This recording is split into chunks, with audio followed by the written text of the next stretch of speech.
देख भाई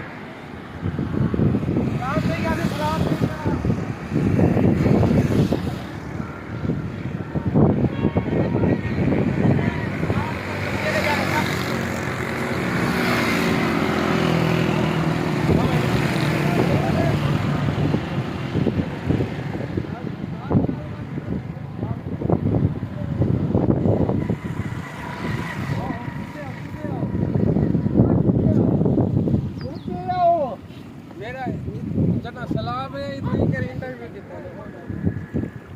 4 चैनल ले आए हम तो पर चलिए ना पापा का